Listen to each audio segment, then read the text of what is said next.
Happy Monday, everyone. I hope you had a great weekend. I'm here with another AMA, and I am always excited when I have games on, and specifically kind of blockchain related games.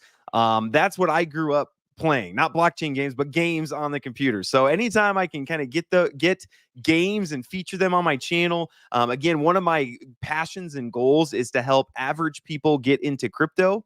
And so I think gaming is potentially a big way to make that happen. So as we're waiting for people to kind of hop on, let's go ahead and start with introductions. Matt, can you go ahead and introduce yourself? Tell us a little bit about yourself. How did you get to Splinterlands? Yeah, thanks. So my name's Matt Rosen. I go by Yabat Matt as my in-game name.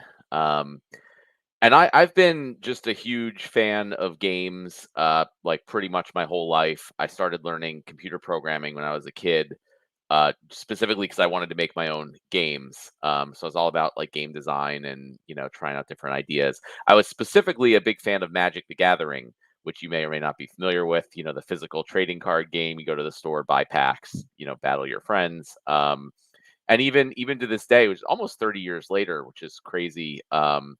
I still have a large collection of Magic cards. I still buy and sell them a bit on eBay. I play a bit with my son. So it's just really cool that like this hobby I had when I was a kid led to a very valuable collection, of these collector's items down the road. And then I went into digital games, of all sorts, the Hearthstone, Clash of Clans, World of Warcraft, all these things. But it was very clear, especially with the trading card games, that all the time and money I spent on those, like I did not have any collector's items or anything that could be valuable, and it was just it was really like obvious to me because I thought that whole part of those type of games was really fun, and like part of the game of Magic was buying and trading the cards and the whole economic aspect around it. So that was all lost when things went digital, obviously. um, and professionally, I worked for a bunch of more smaller like gaming startups, and my focus actually turned out to be on like real money gaming. So I did like sweepstakes based games and loyalty games, and even some actual casino games. So I was very focused on like real money game economy design, as well. So it all really worked perfectly in like 2017 timeframe when I first learned about like digital assets beyond Bitcoin. I was just immediately like, there has to be a trading card game that uses this. It can combine all the best things about the physical games with all the benefits of a digital game. And since I'm a game developer, I went ahead with my business partner, and we created Splinterlands, which launched in May of 2018. Okay, so you've been going for quite a while. Let's assume that some people don't know what Splinterlands is. So let's maybe start with that. If you were going to elevator pitch someone, I think people got from your introduction. It's card game, it's blockchain based. But tell us kind of an elevator pitch of what Splinterlands is and what you're trying to build with that. Yeah, so at a high level, it's very similar, even more so to like physical trading card games like Magic the Gathering, um, Pokemon, Yu-Gi-Oh, those type of things. Where you buy packs of cards, you open them. There's all these different rarities. They have different stats. They have different abilities, um, and and then you use them to battle against other players. The differences are that it's all digital, and all the assets, the packs that you get, and the cards in those packs are NFTs. They're all blockchain based. Everything is verifiable. Everything is provably fair, um, and you can trade those cards, and you can buy them, you can sell them just like you could with physical cards. There's in-game marketplaces, and so you can actually, while you're playing a game, you can build value by getting these assets, the cryptocurrency tokens and NFTs. The better you are at the game, the more you move up, the more you get, the more you earn, and the more value you can build. So it's the same thing. Like when I was a kid, I played Magic the Gathering. I built up a valuable collection over time. This is sort of like that on steroids, and I feel like that's, in my opinion, clearly the direction that gaming is going to be going in. Okay, yeah, no, I love that. What would you say makes it a blockchain game? You know, like what's the advantages of doing something like this on the blockchain, making them NFTs and using coins, things like that? What are some of the advantages? Why would people do that opposed to just traditional card games? Yeah, I mean, one of the main things is like traditional card games purposely have a model where, or not just card games, any games. That it's a model where players put in time and they pay money, and it all goes to the company. So the players are just paying for entertainment, right? They don't own any assets. It's all just simple like money going from players to company and to investors. Here, the whole ethos and the whole idea of blockchain is that there's like decentralized ownership. So when you buy a pack of Splinterlands cards, you get that pack and then those cards in the pack when you open it in your wallet. Even though we build the game and we run the website, we don't have any access or control to your wallet, like Hearthstone would have, access to your account. And so we can't put any restrictions on it. We can't take your things. We can't ban you from the game for whatever reason. So it's true ownership, just as if you bought something physical. Once it's yours in your hands, whoever sold it to you doesn't control it anymore. Um, and so that's, on top of that, everything is on the blockchain. So when you open a pack, for example, you can actually, there's like a link to verify the results, and you see the code that generates those pack results using pseudo randomness that's deterministic based on unpredictable data from the blockchain. So you can prove that, like, we don't just give all the best cards to our buddies. So if like I give a pack to James, I can't unfortunately make it have all the best cards in it. Ah, We can prove that it's fair. All these things, which is generally the case with crypto overall. It's like transparency, verifiability, trustlessness. Um, and we can even do, like, we want to take that even a step further, where we can do things like you can rent your cards out trustlessly to other players. So we have a lot of players who don't necessarily have time to spend playing games all day, but they still want to invest in these cards and they still like this stuff. So they buy cards and they rent them out to other players who might not have enough money to buy the cards themselves. And then the players who rent them are able to play the game, for only a few dollars a day, and in many cases they're able to earn more than that, and profit from that. And then the players renting out their cards are just getting a passive income stream. But it's not a situation like if I lent you my physical card and you could run away with it or lose it or whatever. Um, it's a trustless transaction, and the card owner, the wallet that owns that card, always has control of it and can take it back at any time and doesn't have to worry about it getting lost or anything like that. So there's a lot of neat things like that using a decentralized blockchain platform provides. okay, very good. And you mentioned that you guys started in 2018. So, in crypto, talk, that's like an eternity ago. That's forever ago. So, how's kind of the journey been over these last 5 years? Did you really see it take off, and then has it slowed down during the bear market, or what's kind of been your guys' journey here over the last 5 years? Yeah, I mean, to start, we just put out this alpha set in summer 2018. There was no game. It was just a kind of crappy looking website at the time. Those sold out over the summer in 2018, and me and my partner were like, I guess we have to quit our jobs and build a game now. So we did that. We launched the actual game itself, and later in 2018. And then things were slow for a little while, right? And then they really took off, as with most projects in the space, in like 2021 and early 2022. And at the time, we were really scrambling to keep up. We had a tiny team. I was personally like doing most of the development and managing the servers, and all of a sudden, we had like hundreds of thousands of players. Things were going crazy. Things were breaking. It was hard to keep everything running. We just weren't ready for that. Things have definitely cooled off since as part of the market, but we still have a really, really good, solid core user base who just really likes this game and this product. The people who are just there for the quick bull run, flip, they left quickly when that ended. But we have a really good user base that really likes this game and this product, which is ultimately what we're going for. And since then, we've just been building and preparing for the next time around. We have a much better team. We have a really good. I don't even do any coding anymore. We have much better people to take care of that. And we've been doing this also for 5 years. Even now in the bear market, there's about 800,000 blockchain transactions from Splinterlands players every day. So that's like roughly similar to the amount of total transactions in the Ethereum blockchain every day. In the bull market, we got up to 3 to 4 million a day. We're pretty confident, we could 10x even the bull market level without breaking a sweat. We've been through everything, having done this for so many years, of like node issues and hard forks and all sorts of problems. So we're really confident in the scaling and the tech, and it's really just a matter of getting the product to where we want it to be, getting our team ready, and getting the word out there.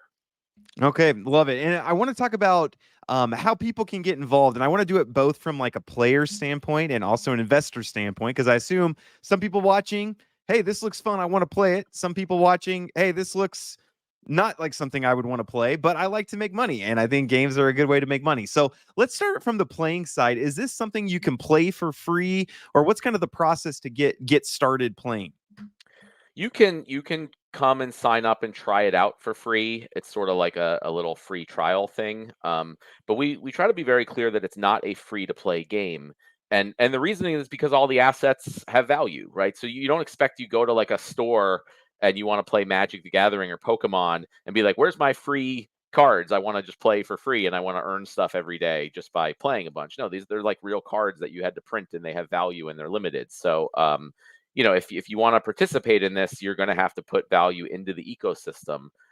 So if you can come in, you can sign up and create an account on the website for free. You can try out the game. It'll give you some starter cards that aren't real cards, but you can just use them to battle and get a feel for it.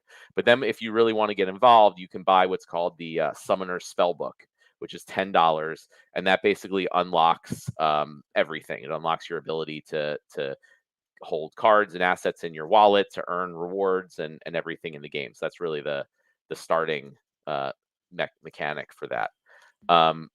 And then from there you can you playing a match? Looks like I have a game started. I was just messing around with it. That's what I get for messing around. So these are the starter cards. Problem.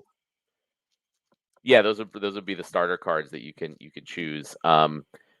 Then from there, once you get the Summoner Spellbook, you can start playing, and then you can purchase cards or you can rent cards off the market. So again, if you don't want to put in too much money to start, you can rent cards for much cheaper than if you were to purchase them, to again get like more of a feel for the game. And like all that money you would be spending if you're renting cards or buying them goes to other players, like not to the company. So there are other players who own cards and are renting them or selling them to you. And then there's also there's two different cryptocurrency tokens. There's Splinter Shards, which is our governance token, and that's the reward token in the game. So basically, all the value in the system accrues toward the Splinter Shards token. So essentially, the more people put money into the game, buying cards, packs, or on the market, or anything, participating, all the value goes to the SPS token. And then you also get governance voting rights in the DAO, and you have a lot of control over different things in the game via the voting mechanism if you stake those tokens. The second token we have is Dark Energy Crystals, which is actually, we're calling it a product-backed stablecoin. So it's intended to be relatively stable at 1,000 Dark Energy Crystals per dollar, and it stays roughly around that for the most part.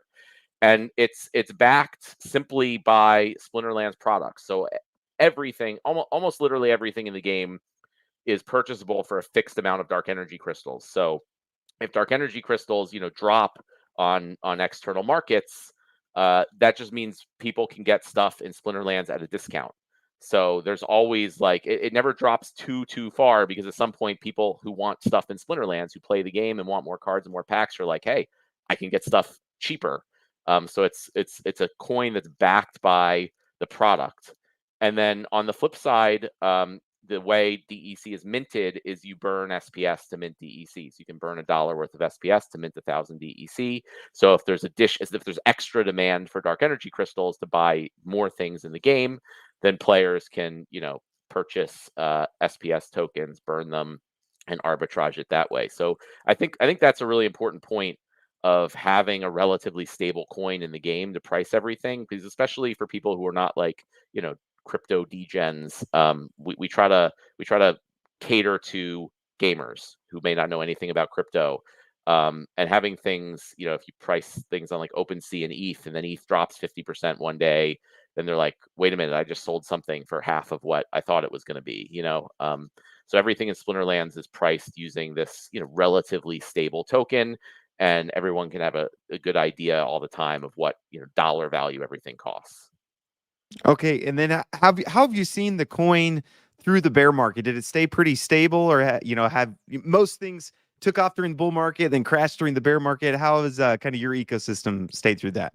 Yeah, SPS token is no different in that it was launched like right in the middle of the bull market, and initially there was a very small supply, and new supply is added. There's, sps.splinterlands.com is the white paper for that, so you can see the supply. So at the beginning, it's a brand new token, very limited supply, not a lot had been minted yet, and then people went crazy for it. So the price shot up, like crazy, and then it slowly went back down as the bear market came out.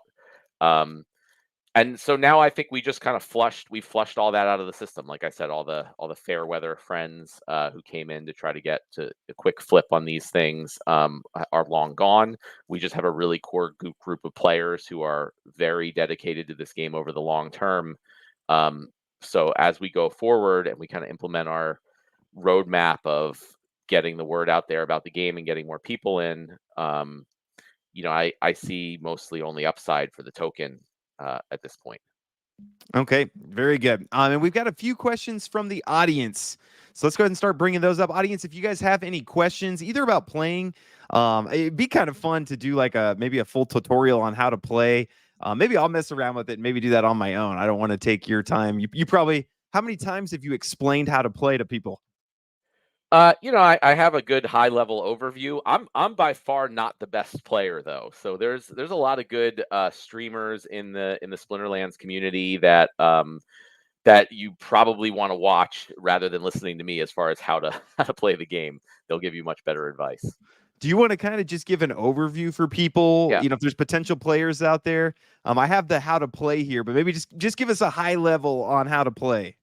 Yeah, so the high level. So one of the first things is it's not just a straight clone of Hearthstone or whatever. A lot of Web3 blockchain games are just clones of other popular games, and they throw some NFTs in there. I've been a game designer, like I said, my whole life pretty much. So this is a game concept that I had from well before I knew about crypto.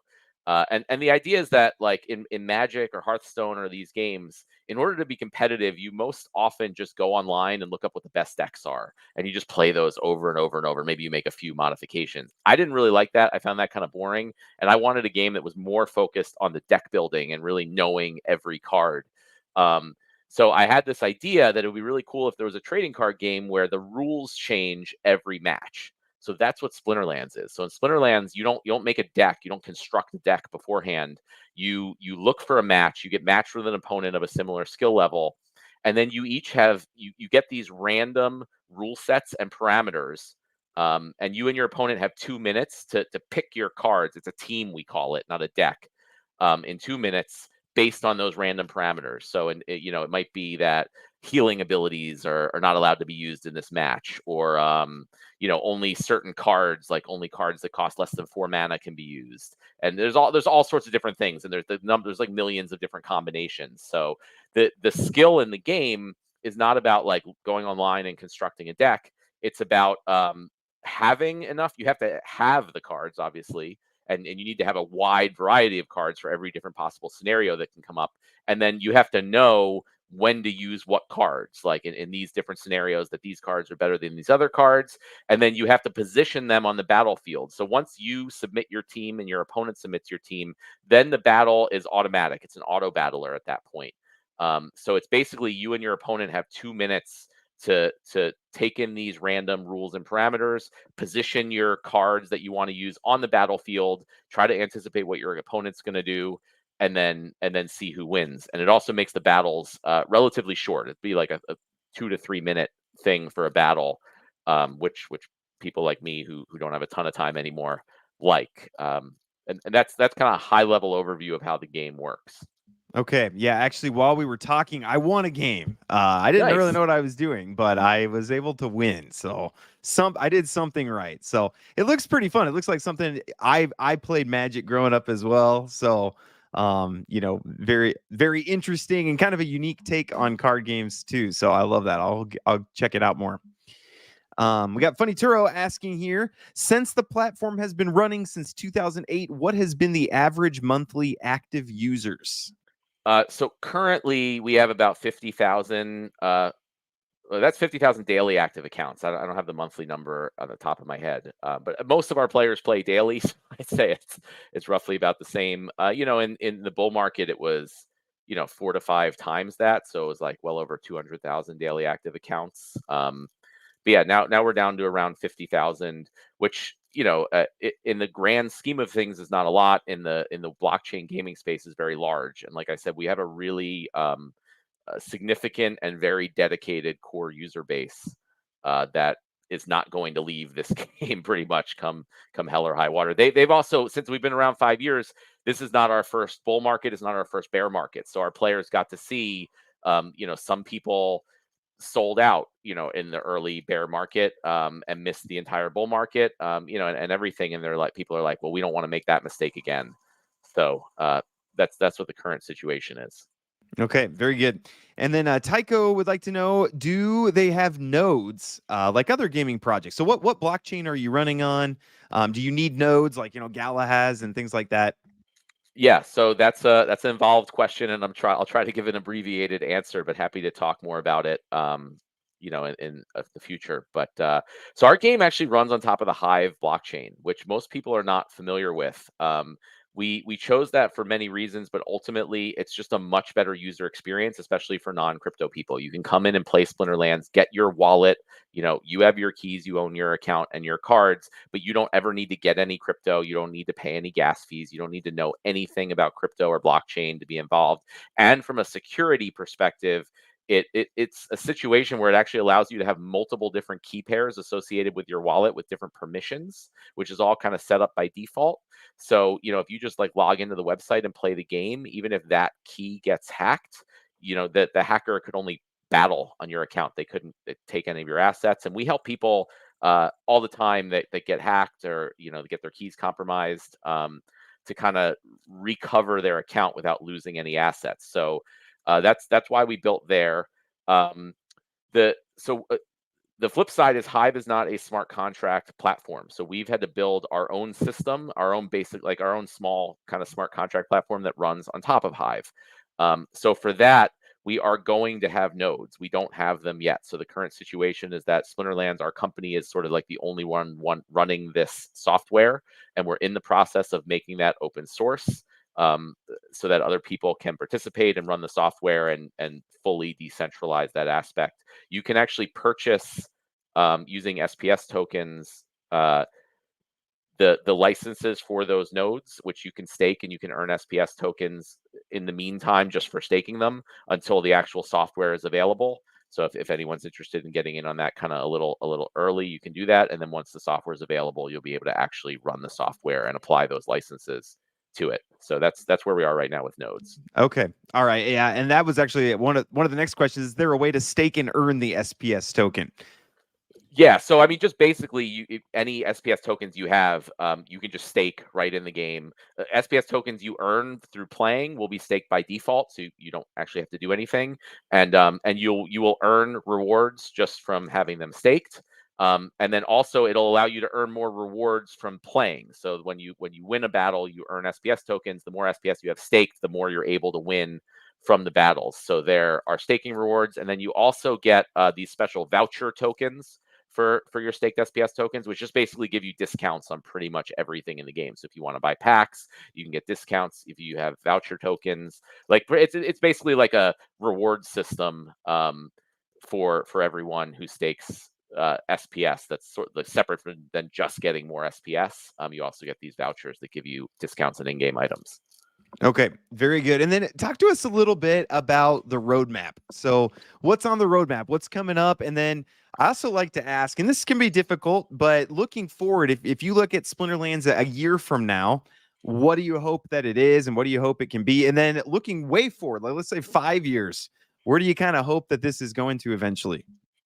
Yeah, definitely. I appreciate you asking about the roadmap because that's one of the main reasons like I'm here doing these things. So like I said, we've been doing this for 5 years. So there's tons of stuff in the game. There's way more than I could possibly talk about on this AMA. And one of the things is we've just constantly focused on building cool new features because I built this because I want to play this game. Most of the people that work for us, actually a lot of them were players before they came and worked for the company. So we are all just super excited about building the next cool thing. And we've built tons of features for our existing players, but we've never put a lot of effort into like helping to onboard new people, helping them when you come into the game. It's like you're just thrown into all this mess of stuff, and it's hard to get your bearings of what's going on. And we also haven't really done any marketing or promotion at all. It's all just been word of mouth, and that's worked, well enough. But so specifically for 2024, our roadmap has changed significantly to, from building all these cool new features we want to do to specifically how can we make it like dead simple for new people to come in and get like handheld through all this stuff and make it like right now, I mentioned you can go and buy cards and rent cards, but you got to figure out what cards do you buy, what cards do you rent, how do you use them, all this stuff. Obviously you can go in Discord and watch YouTube videos and spend like, so we have people that spend hours figuring this out and they do pretty well.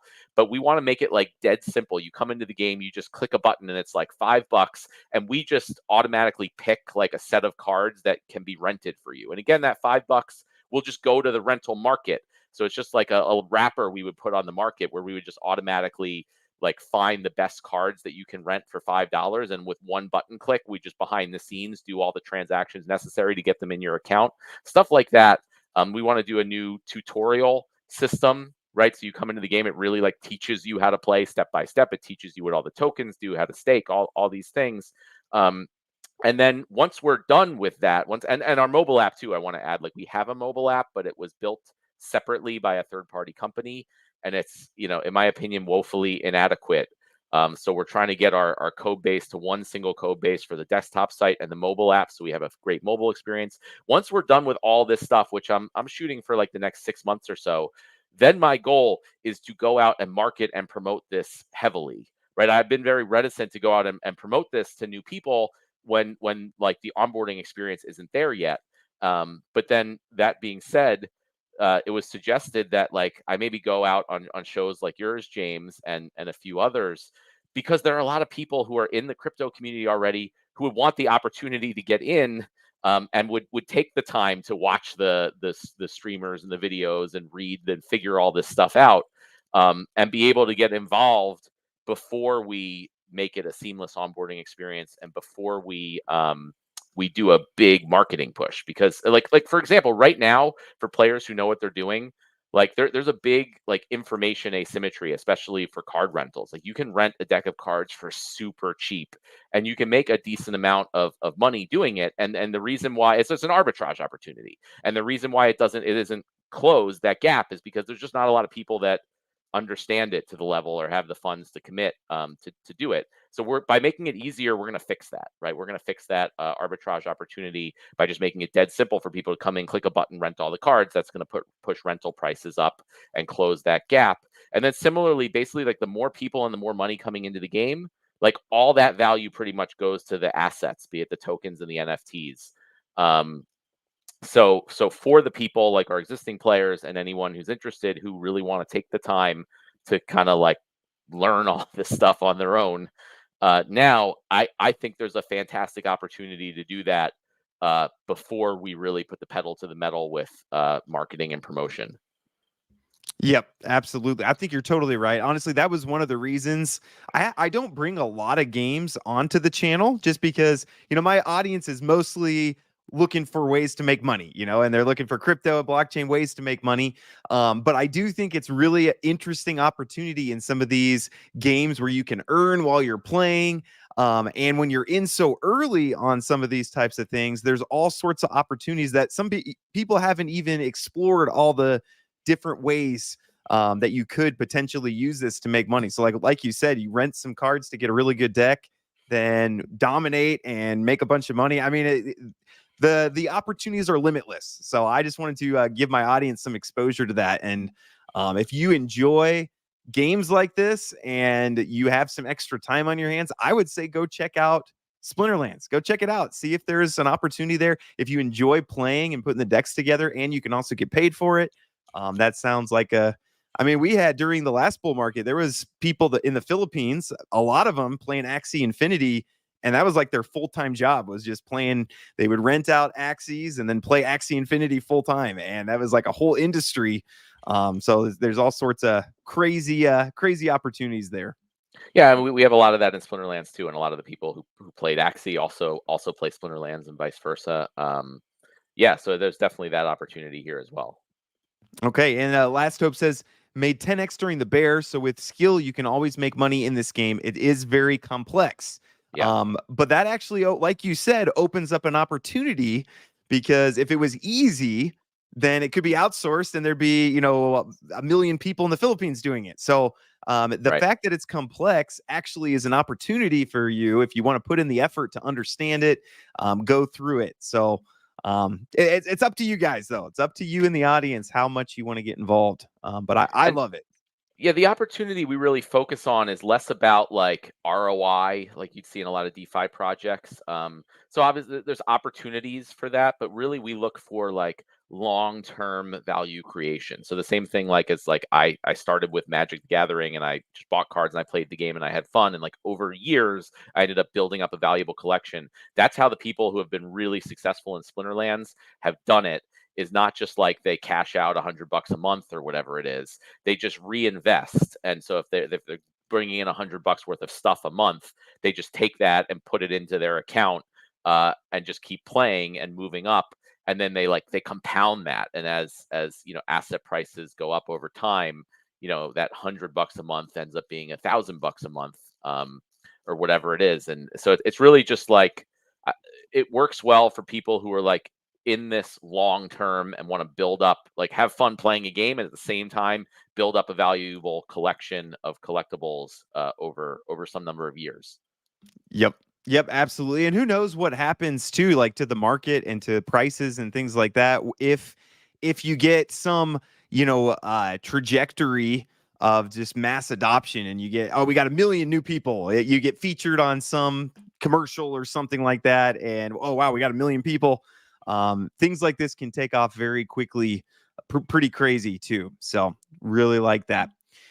Let's gather up for people who've been watching. Again, I think there's two types of people. There's going to be some people who are more interested in playing, some people who are more interested in investing, putting some of their funds towards this. So can you we've kind of talked about it sprinkled throughout the video, but can you kind of again sum up if you're a player and you want to get started, what's the best, what do people do step by step to kind of get started here? I mean, so the first step is you go to splinterlands.com, you create an account. That's free. Then, like I mentioned, you can buy that summoner spell book, which is really what unlocks your account and allows you to get started and earning. So that's $10. You can pay with PayPal or various different cryptocurrencies. Um, and then, I mean, there's a lot of different avenues you can go down, but that's where you got to really understand the game and learn how it works. So my suggestion would be to go rent cards. Like I said, cards are very cheap to rent. So it'll allow you to get a really good collection and start being successful in the game. If you just go in with those starter cards, like you're gonna have a difficult time of it. It's a difficult game. But you can rent cards. And if you scroll up, I think you're on the sale market. So like if you go up to the rental market, like click on card rentals up there. Um, you can see that like card rentals are like super cheap, fractions of a cent a day. Now you probably need like a few hundred of them, so it ends up being like maybe a dollar or two a day, and like the better cards are more, right? But even for like a few dollars a day, you can rent like a really decent collection for the lower leagues in the game, and then you can start moving up and have the real full experience. And then you can decide, do you want to continue renting and moving up, or do you want to buy the cards yourself so you own the assets, right? And then you can get price appreciation for those assets. You could even rent them out to other people if you don't use them anymore. And there's all sorts of different things you can use the cards and the assets for in the game, in addition to just battling. There's like airdrops and things for if you stake your cards and all this different stuff. So like as a player, that's what I would recommend. And I also recommend like looking for different Splinterlands streamers who will tell you like exact strategies, what cards to rent, how to play in much more detail than I can go into now. And that I think would be the strategy for a player. Okay. Yep. Nope. I totally agree. I would get in, and I already started a couple games. I like to multitask. Maybe it's some ADHD or something like that. But I got a few games going, and you kind of learn how to play with the starter cards. And then there is a how to play that kind of walks you through it a little bit, and that actually was pretty helpful for me. But then just using the starter cards till you kind of get what you're doing, and then you can start diving in with some paid cards, and I think it looks fun. So I'll probably be messing around with it a little bit. So audience, stay tuned. Maybe I'll do a live stream of me playing some Splinterlands later.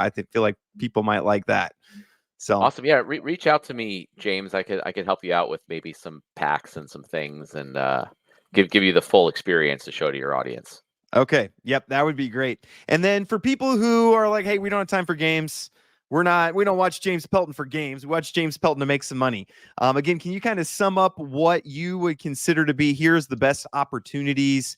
None of it's financial advice, of course, but if you're looking for best opportunities to potentially make money through a game like this on the blockchain, what would you do? I mean, the simplest thing is just to get and stake SPS tokens. I mean, it's really easy. You don't have to do anything. You will earn SPS rewards. You will get those voucher tokens, and then if you don't care about using the voucher tokens to get discounts, you can just sell those also to other players who want to get the discounts on things. So there's a market for those. That's just like the simple, most basic thing. There's liquidity pools on on Uniswap and Sushi Swap, and I think on Pancake Swap. So if you want to put the tokens up in liquidity pools where you can, take them out at any time, there's also SPS rewards for that. But then there's also the in-game assets, which is a little more involved, but could potentially be more lucrative. So you can buy cards, you can buy packs, and there's also a big new I didn't mention this on the roadmap, but like our other one other big thing for this year and beyond is our land expansion, which is called the Secret of Praetoria, which is basically an entire new game within Splinterlands. So if we have a few minutes, I could talk about that too, because that might be interesting for people who are more into like tokenomics. And Yeah, that would be great. so it started with we have these new types of cards that we've wanted to add into Splinterlands for a long time, called item and spell cards. And so the idea is like right now you make your team, your opponent makes your team, and then you submit them, and then the battle plays out, and you don't get to do anything after that.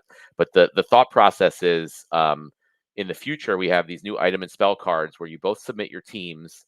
And then when you see both teams on the battlefields, then you can cast spells or equip items on your cards to try to change the tide of the battle. So it kind of will add a whole different and new mechanic to Splinterlands and make the game even more like fun and interesting, in my opinion. And so originally we were like, well, we'll just sell packs of those like we do for all the other cards, but that's kind of boring.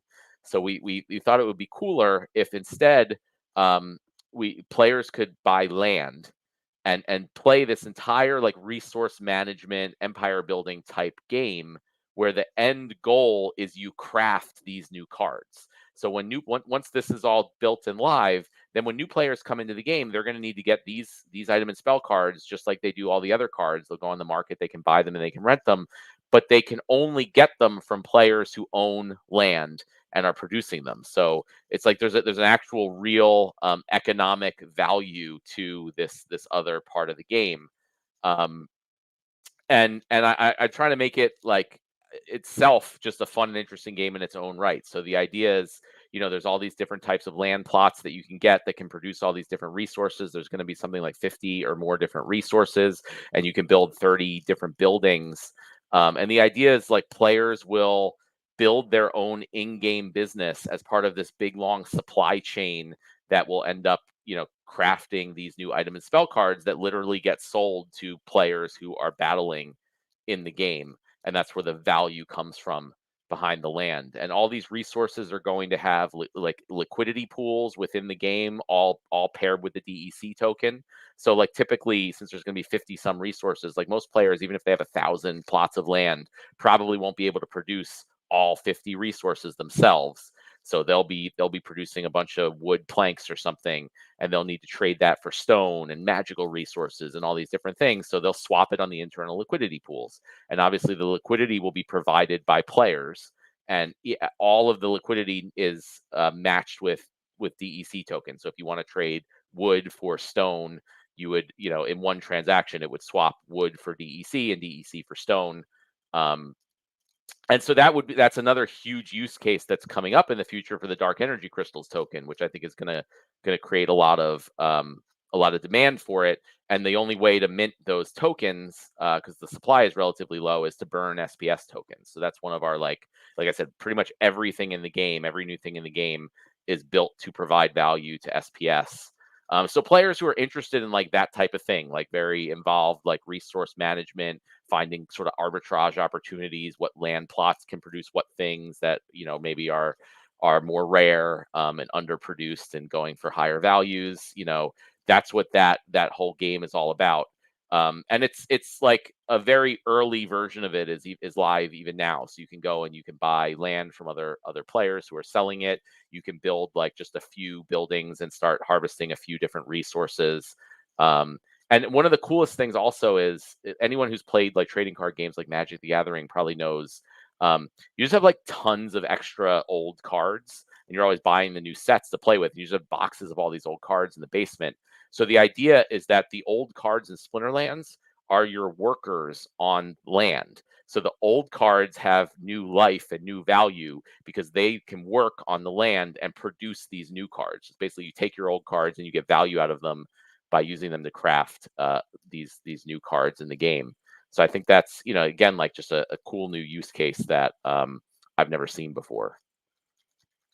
Okay, very cool. I love it. I'm messing around with the yeah, Last Hope, exactly. The complexity is why it's so lucrative for me. So yeah, Last Hope's having success, the success we're talking about. So that's awesome. Yeah, no, I would appreciate that. I'll definitely be in touch with you to talk about doing a kind of just walk through me playing a little bit because I love gaming and I just love that it's combined with my job now. So really excited about that. Yeah, I love that too. Combining gaming and work. Yeah, right. You can't get better than that. Awesome. Does anybody else in the audience, you have any more questions? Again, this is the time to ask your questions to Matt if anybody has anything. I think you did a really great job walking through anything. Is there anything else you wanted to bring up kind of in the roadmap or what's coming up or anything else about the game before we wrap up here? Yeah, sure. There's a few other things I think it'd be good to mention. Like one, for example, we were just talking about having like a bunch of cards, old cards in Magic or whatever. So another thing we've done is for duplicate cards. So in Splinterlands, if you open a pack, you might get a bunch of cards you already have. You can actually combine those cards together if you have multiples of the same type of card, and then they level up. So it makes the card NFTs actually extremely deflationary. So like a common card, for example, you would need 400 of the same common card to combine together. It basically burns 399 of them into one NFT that is now much more powerful. So you need 400 of them to get it to max level. So as you like open packs, even if you get cards you've already had, that's a benefit, right? Because you get those cards to be more powerful in the game. And it just means like the supply of cards, which is fixed. There'll be a certain number of packs that are being released, and that's it for those type of cards. And then, so initially there's like lots of cards as people are getting individual ones opening the packs. And then as they combine them to make them more powerful, the supply of those cards drops drastically. And so one of the metrics we look at is like, you look at the supply of each card and then you see how many max level versions of those cards could there be. And often it's like less than 1,000, to just, so you can kind of understand the scarcity of it. So there's far less of most cards in the game at max level than even our current player base could ever possibly hope to get. So as we plan to grow the game significantly, like those cards, those max level versions of the cards will be like just almost impossible to get for the new players coming in. And again, that's where the opportunity is, and that's why I'm spending some time to get the word out now before we do that big marketing push. Okay, love that. Where is the best place if people want to join the community? Is Discord kind of where your community hangs out, or what does your community look like, and where do they hang out? Yeah, I mean, Discord is the place. So we have a super active Discord. If they're generally very supportive of new people coming in because it benefits them, it benefits everybody. So anyone who's interested, I'd 100% recommend joining the Discord, letting people know that you're new, that you saw it on James's show here. And sometimes people even send you like free stuff just as a welcome thing if you're not a dick. I guess just because people want to help you kind of learn the experience, because one of the things we found that like most of the people who actually take the time to really understand this whole thing, like they get really invested and really involved. It's like there's a point where like a light bulb goes off, and that's the case with most of our existing community members. Like they took the time to understand all this, and now they're just like all in, kind of crazy about it. So our goal this year is to make it much easier to get people to that light bulb point where they get it, and they get all in. Okay, love that. Yeah, no, this is awesome. I'm going to definitely be messing around with it, so we will be in touch to see how I can be involved going forward. But we'll go ahead and wrap up there. So this has been a great video, audience. Appreciate you guys very much. Again, the only reason I'm able to connect with people like Matt is because you guys watch. So appreciate you guys being here and appreciate you watching. Go hop in the Discord. And again, if nothing else, hit like on the video. That's helpful to get the word out. Go follow on Twitter. I'll leave a link to that. But again, things like that just help the community grow. Even if it's just a little bit, that over time, that helps grow things as well. So go follow on Twitter, hop into the Discord, get to see if that's a community that you'd like to be a part of. And then, yeah, get started playing. Start for free with just some of the starter cards. See if you like the game, can kind of figure it out. And then you can move into potentially making some money from it. So we've got people like Last Hope making a lot of money through the bear market playing a game like this. So, I mean, that's the American dream, really, in a lot of ways, isn't it? That's what our forefathers intended. Yeah, that's totally what they had in mind when they started the country. So, well, hey, we'll go ahead and wrap up. Audience, thank you, Matt. Thank you so much for building something. Honestly, I'm always appreciative of people who had a dream, and then actually there's lots of people who have dreams, but there's few people who have a dream and then go make it happen. So I appreciate you doing that, and then sharing the story with us, sharing your journey, and hope to get some of my community part of your community. Yeah, thanks for having me on. I'm just building what I want to play. We'll keep doing it. That's awesome. That's the way to do it. So thank you so much, everybody, and we hope you all have a great rest of the day. Thanks so much.